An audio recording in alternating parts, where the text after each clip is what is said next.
Welcome back once more, movie fans. It is my penultimate day at the Venice Film Festival 2022, and we can finally talk about my most anticipated movie of the festival, Florian Zeller's The Son, a spiritual companion piece, if you will, to the father, where a couple of years after his divorce, Peter's life is seemingly perfect. He has a new partner, a new baby, and the offer of his dream job.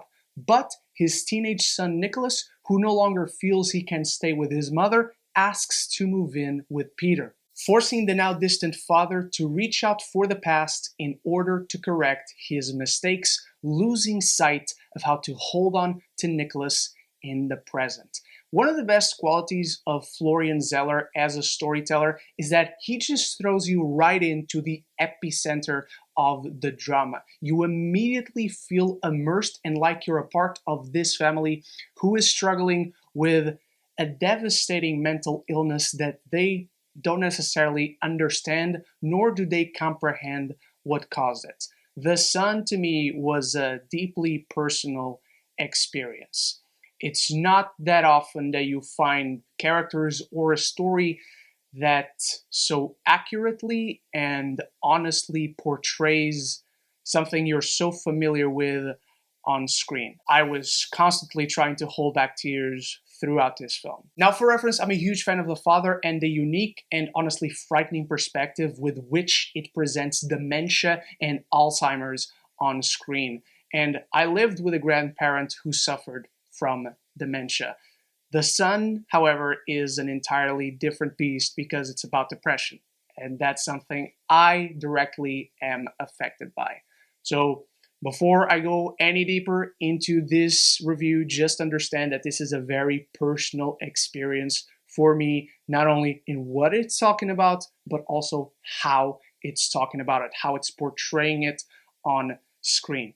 So before I dive any deeper, let me know what your thoughts are on The Son, if you're excited for it, if you caught it at Venice, if you got it in the theaters by the time you catch this video, anything and everything down there. And if you love movies and TV, if you're enjoying my Venice film coverage reviews, this is the place to be. So consider clicking that subscribe button and you won't miss any future conversation in your favorite movies and TV. Zeller's direction creates a tension-filled atmosphere that permeates through the entire film, as he not only gives us Nicholas's perspective, suffering from this depression, but also the perspective of his parents, played by Laura Dern and Hugh Jackman, parents who are dealing with a situation that they are simply not aware of.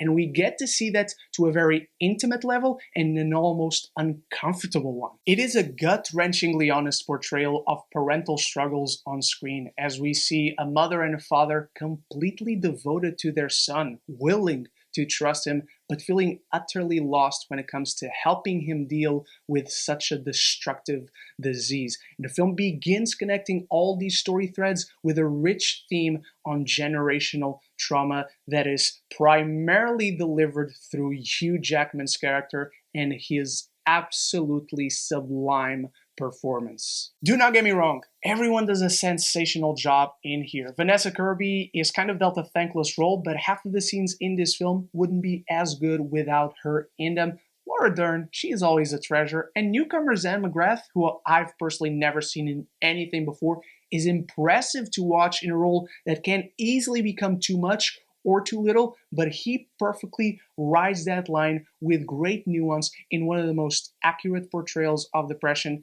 I've ever seen on screen. But Hugh Jackman, he is simply phenomenal. This is his most vulnerable work I have seen from him in a while, riddled with complexity when it comes to his emotional range, displaying anger, frustration, sadness, elation, relief. Everything about his performance in this, to the most minute detail, is simply flawless. And honestly, he's one of the best on-screen criers we have working today. It should be no surprise that Florian Zeller can get such great performances out of his actors with such a great script, and I won't be surprised if Jackman is high on the consideration for Best Actor come the Oscars. And so now it's time to discuss the theme of depression, which I connect with on a personal level, that Nicholas and by proxy his parents struggle with in the film. It's not as direct a perspective as the father was. You saw dementia as Anthony in that film struggled with it.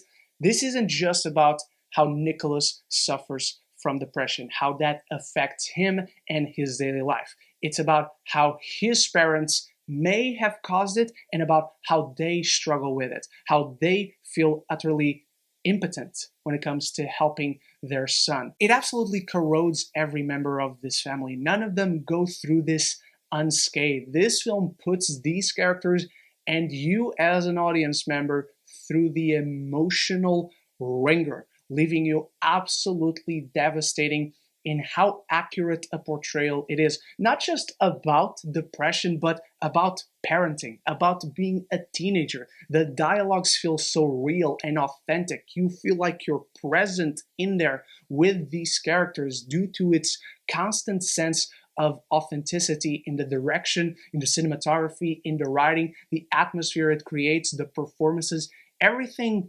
just works from a visual standpoint. If I have any issues with this film, is that the perspective doesn't feel as unique. Maybe the structure is not that creative, I guess, and there is one scene that is missing in this film. I can't get into any spoilers, but it's a scene between Peter, played by Hugh Jackman, and Beth, played by Vanessa Kirby, and it involves the struggles that Nicholas's illness brings about to his new family, to his new son, to this new life that he's trying to create for himself after his divorce. And I feel that could have maybe been better explored. Maybe 10, 15 more minutes would have helped in that regard. But even though I noticed these small issues with the son, they did not take away from how the rest of this film personally resonated with me through its compelling characterizations and earnestly earned emotional beats. The compassionate storytelling in The Son